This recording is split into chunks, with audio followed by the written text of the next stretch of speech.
Kelly, thanks so much for taking the time. I appreciate it. Oh, no problem.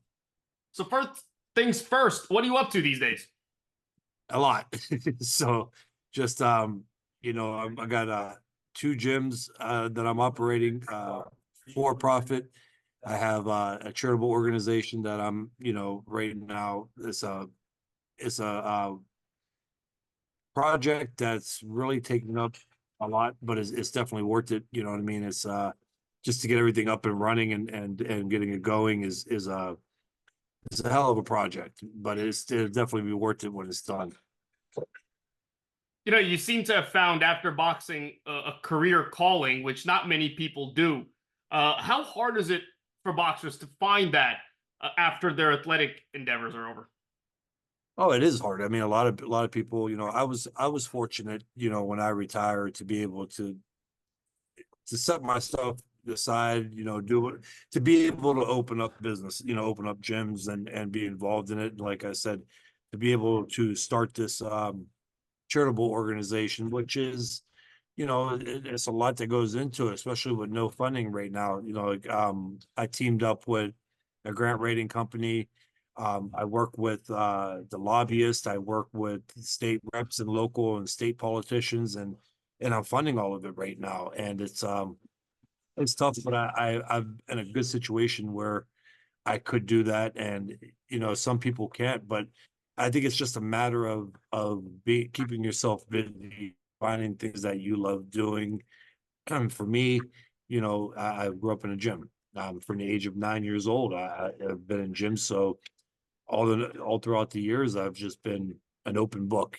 I've taken into the strength conditioning. I do a lot of strength conditioning training with different athletes from all various sports, and I also coach boxing. So A charity isn't really a business, but the functions that you're performing are very similar to that of a businessman getting money, getting something up and running.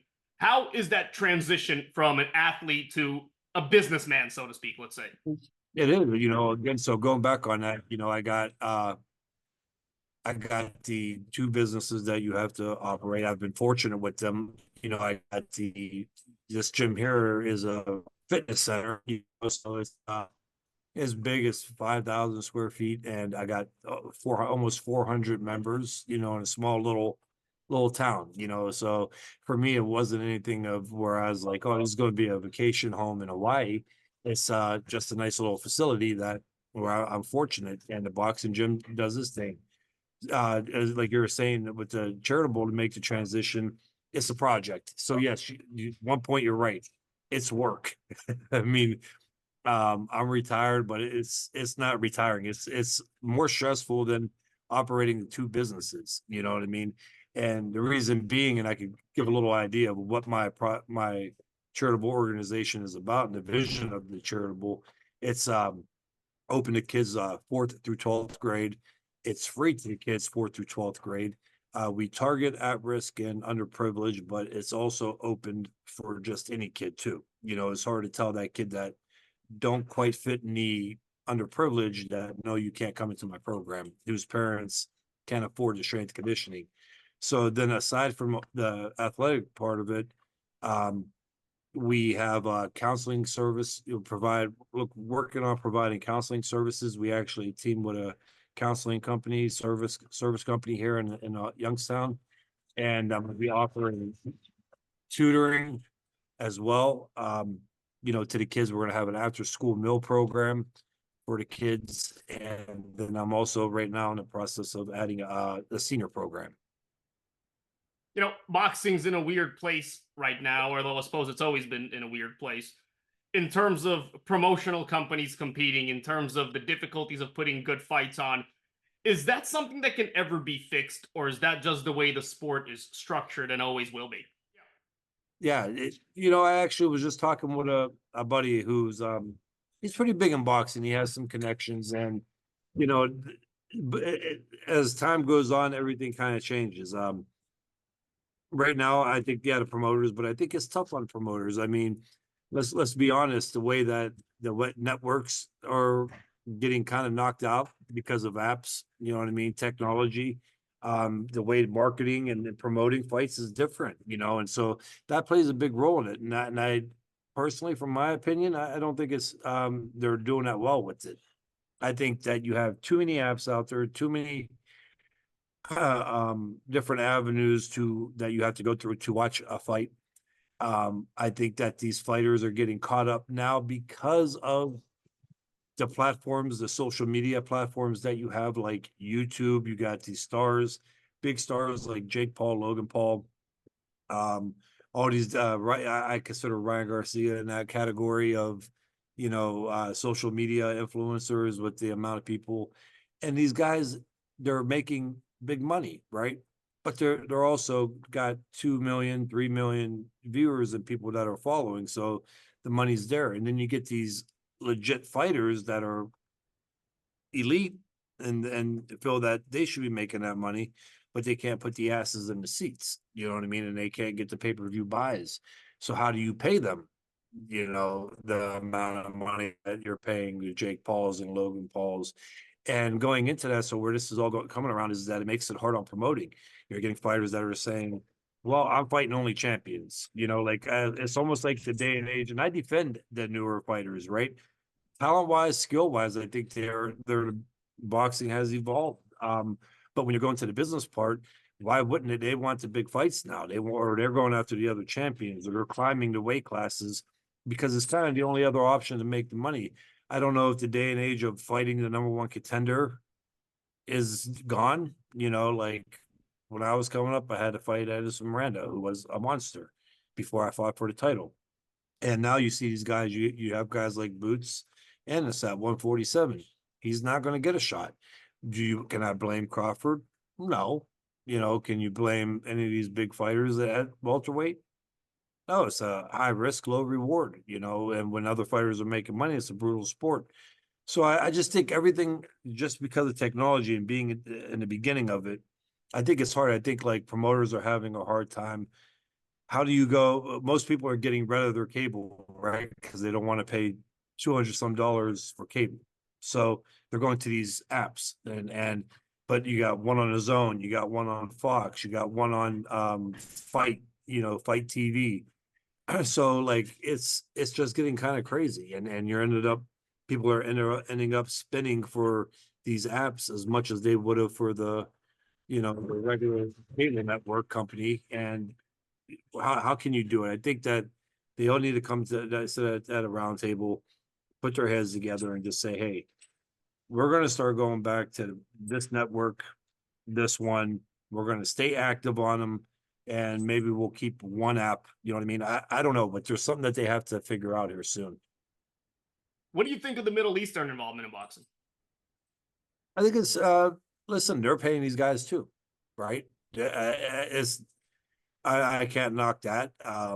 They want to get involved. They host the big soccer games. I think over in Saudi, they got the facilities for it, and they're putting the money out.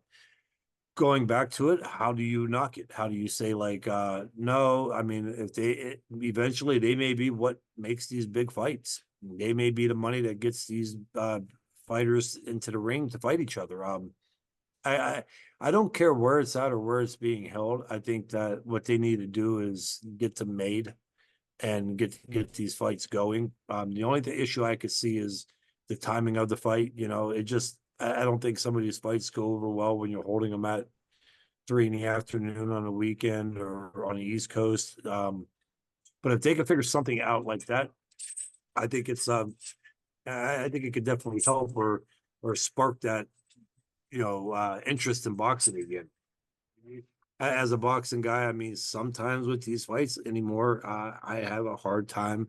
I can tell you this: if it's NCAA football season and a Saturday night and there's a big fight, for the most part, I'm watching college football up to the main event.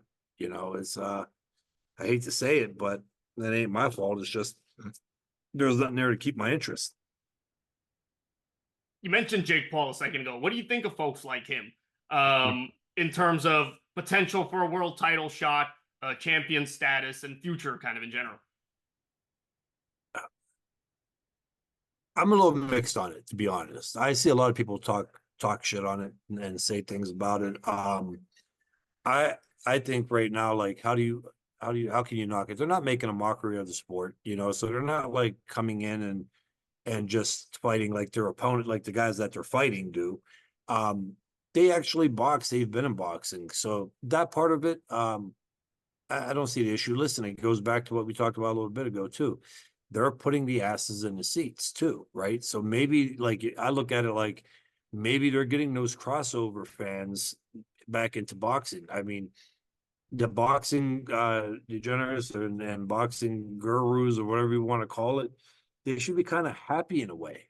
They really should. Like they're not most of these big boxing people, they're not going out and buying these big fights enough to make a demand. So they should be happy that you're getting 600, 500,000 views on a pay-per-view for boxing card, right? Where you're getting some fighters that are on it. Again, it goes back.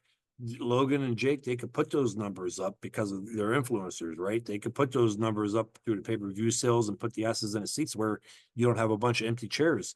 So how do you get mad at that? You can't. How can you get mad at paying them more than if they were to fight a legit fighter? You can't, because that legit fighter is not going to bring those people to the arena.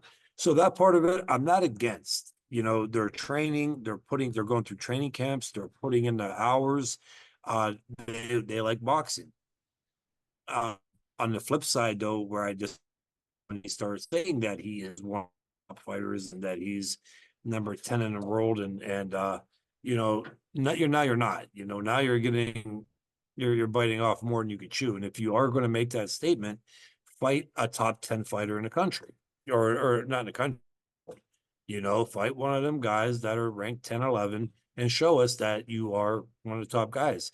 He lost the fight to Tyson Fury. Tyson Fury may not be in the top 100 in Georgia. So, you know what I mean? Like, I don't know. So part of me gets a little irritated with that, part, but at the same time, you cannot get mad at him. I mean, if you get mad at him, you're just kind of like either jealous, or I don't know what there is to get mad about. They're not coming in and taking it as a joke. I mean, Jake Paul trains for these fights and he goes through training camps and sparring and he does numerous rounds getting ready for a fight. And he just happens to have a huge following through YouTube channel and being what he did, which he worked at. So it wasn't like it was given to him. How do you knock it? You can't. I want to talk about your career a bit. Why'd you get into boxing? Uh, Just I was a kid from south side of Youngstown. I had two older brothers.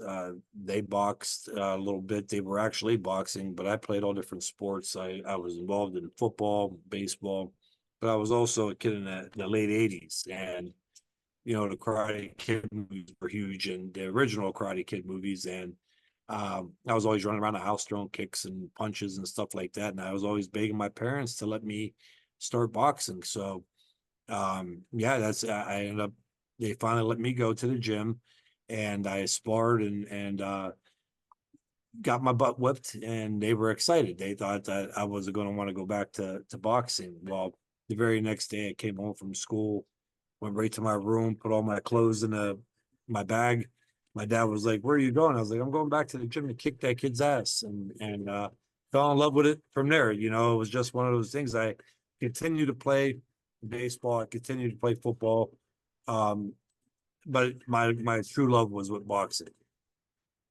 Your path to the title shot was so difficult. You had to fight very good fighters. You mentioned Edison Miranda.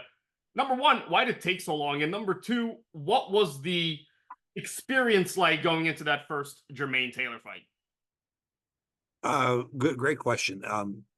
That was one of the most frustrating things in my career, was how long it took for me to get the title shot.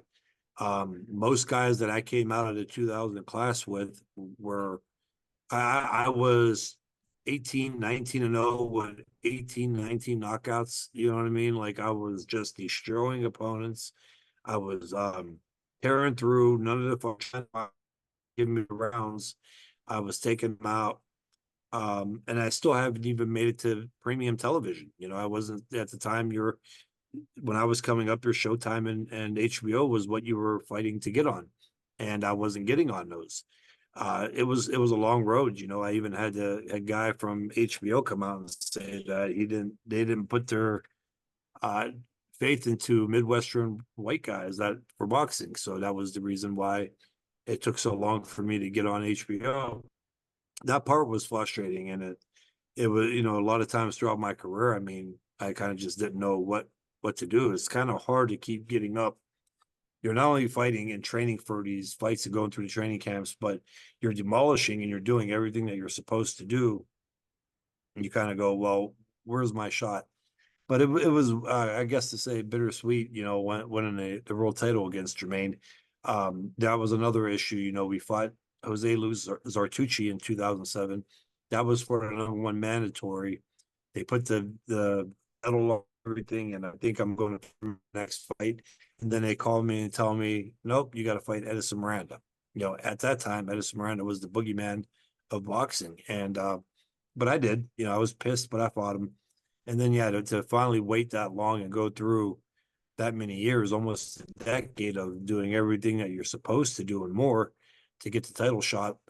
Yeah, it was just a hell of a feeling. And when the fight was made going into it, it was like, I had to pinch myself to kind of, yeah, you're fighting, you're fighting for the world title. And that put a lot more pressure too, at the same time, because you're making these claims, you're making these bold statements, you're telling Ring Magazine, you're telling KO Digest, you're telling ESPN, USA Today, this is horse shit. I should be having my shot, so then you get it. And that play, at least for me, I'm sitting going, oh shit, crap, I better perform. You know what I mean? I got to perform now because I just talked all this crap for the last 2 years, So it was cool though. Back in those days, Jermain Taylor was a great fighter. And you had some moments in the fight that were tough. You obviously ended up overcoming those moments. How difficult was that? How much of an adjustment was that Edison Miranda, while a great fighter, was on no level near that of Jermain Taylor? Um, I don't know. I mean, well, I think Miranda was at the time. I mean, especially coming off the Abraham, he should have won that first fight, and then the second fight, obviously, I think I took a lot out of Miranda, but yeah, overall talent wise, as compared to Jermaine, no, Jermaine was a phenomenal fighter. Um, but in that fight, it was crazy. First round was fairly easy, and if people truly go back and watch that fight, I see a lot of people say like the knockout, if I didn't knock him out or Taylor was ahead, I don't see how, and I don't know, maybe people forget, but the first round, I boxed and beat up Jermaine. The second round, going into the second round, I was winning the beginning of that second round fairly easy. And I fell into that where something in my head, and maybe because I call it an experience, even though I had 20 some fights, I got a little cocky, hit me with a good shot, and I, well, long story short, we all know what happens. I got dropped. You know what I mean? And when I got dropped, I remember saying, get up, just show that you can survive, and that survive this round. And I knew if I survived that round, I was going to win the fight. So that's all I kept telling myself, hold on, grab, and I did. I see a lot of shit where people are like, oh, they should have stopped the fight, but I don't know how. I mean, I was clinching, and when I grabbed them, I was punching them in the, in the side and hitting them, and so kind of like, you work that hard to get here. You can't go out like this. I was telling myself, and that I truly was. I knew like if I could get out of that second round, the fight was mine. I knew that my cardio was far better than his. My style was a hard one. I was a guy that not only hit really hard, but I threw a lot of punches per round and had a good chin. So like usually when you fight a guy that's heavy handed, you're kind of like, well, you could tire him out or just survive and outbox him. With this fight, it was a little different. How was life different as world champion? Oh, just big difference. Everything changed. Everything was a whirlwind. You know what I mean? Like there was just literally 2 weeks earlier, you were a regular guy in the neighborhood and you win the world title in a matter of 2 weeks.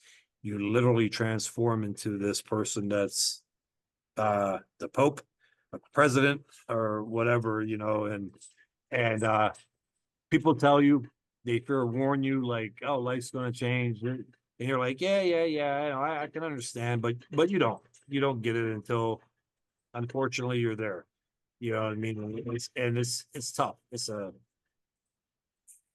life changer. It really is like whatever you've done, how you live, it's not the same anymore, you know, and that makes it, it was just you eventually adapt to it, but I mean everything's going so quick. You don't even really realize that you're a world champion, you got the name tag, but you don't know it until like when everything the smoke settles and you're retired, then you appreciate it more. You had one title defense before the Bernard Hopkins fight.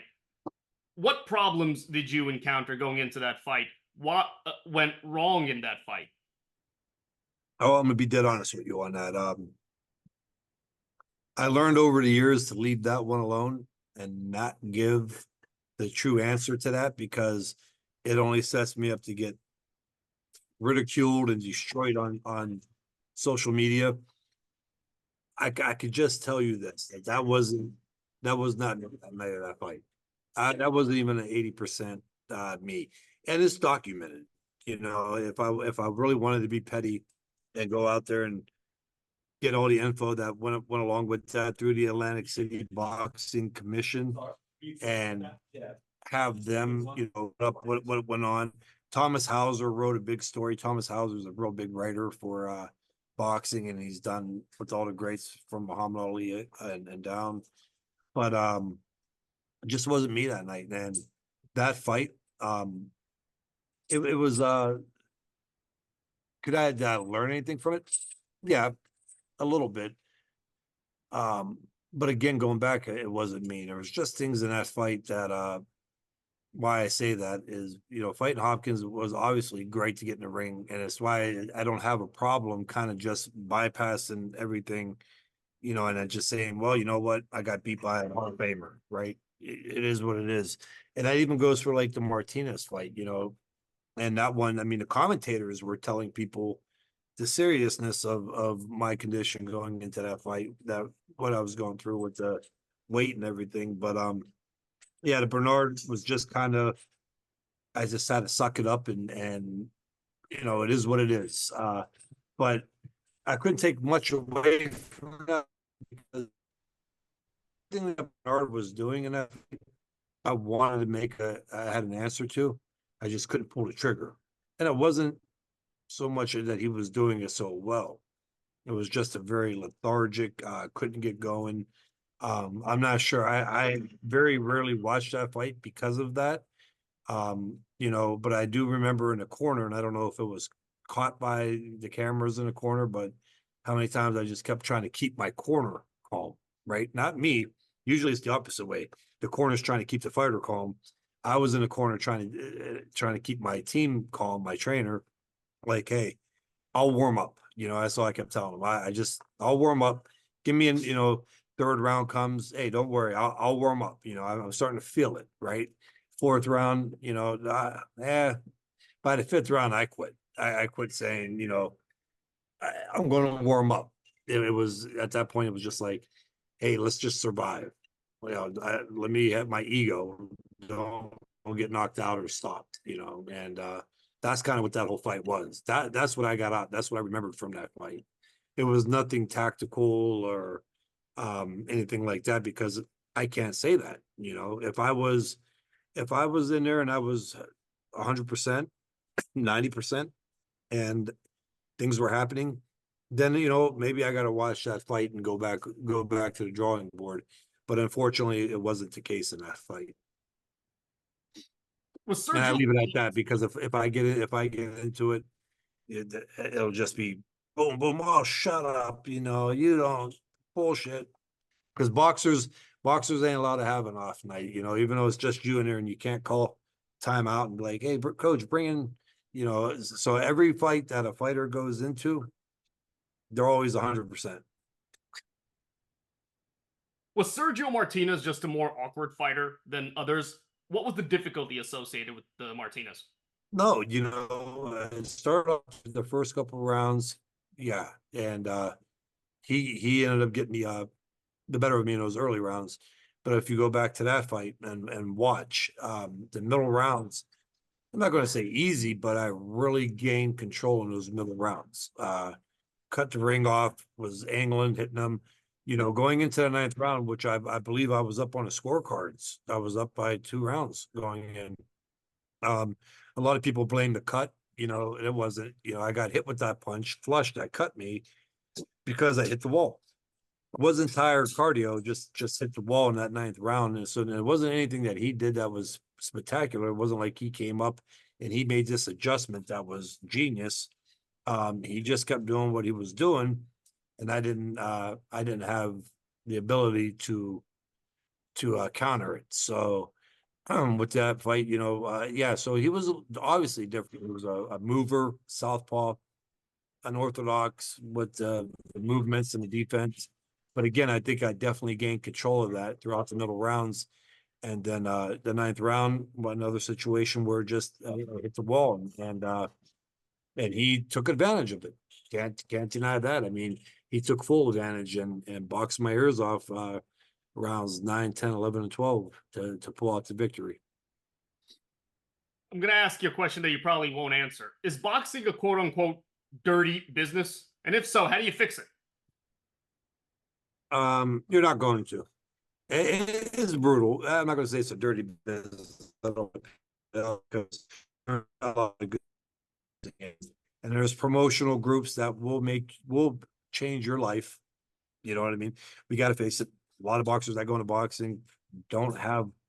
It's not like they have a whole bunch to choose from as far as setting themselves up for the rest of their lives.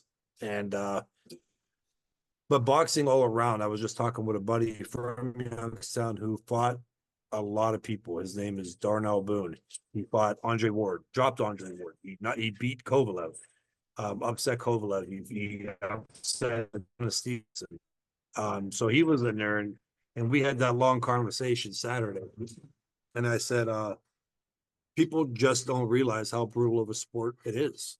First of all, the physical part of it, going in from training camp to getting beat up and punched and training 5-6 hours a day to having to starve yourself and be at a caloric deficit most of the time and going days without eating, to the fact that you're getting brutally beaten the fight night, and then the business part. I mean, people in that sport will do whatever it takes to take some money off of you, and they'll put you at harm's risk without a blink of an eye. It's by far the hardest sport, and I can sit and argue with anybody from any sport where they say, "Well, you don't know this business." Horse shit. Okay, I've been around. I've known professional athletes and all different sports, and I can honestly tell you, there's nothing like boxing. It's just a brutal sport all the way around, and it's a dark, lonely sport. When you hear people say the world's loneliest sport, it's the truth. On the flip side of it, though, it's something I don't want to knock it too much, and the reason why I'm still involved in it is because I've seen the dark side of it. I think my passion now as being a trainer is to get these kids the best that they could get and keep it while keeping them the safest that they're going to be, and being almost like a consultant on the business side of it. I feel like without the sport, I wouldn't be able to. I wouldn't be able to dictate my own day every day, right? I mean, I get up, I come into the gym, I set like for instance with the charitable program, I set the times that I want to get moving on it. I set the times for my athletes that I want to come in. I'm able because of that sport. If I want to take the family on a vacation or go do this, do that, I'm able to do it now, and that wouldn't have been possible. Listen, I don't care what anybody says, but I wouldn't have been a scientist. I wouldn't have been a heart surgeon. Probably wouldn't have been a financial advisor or anyone like that, right? I would have probably been doing something labor type work. So, yeah, at the same time, I feel like I owe boxing a little bit as well. So that's why I kind of stay in the sport. I would argue that your career is Hall of Fame worthy. Is that something you anticipate?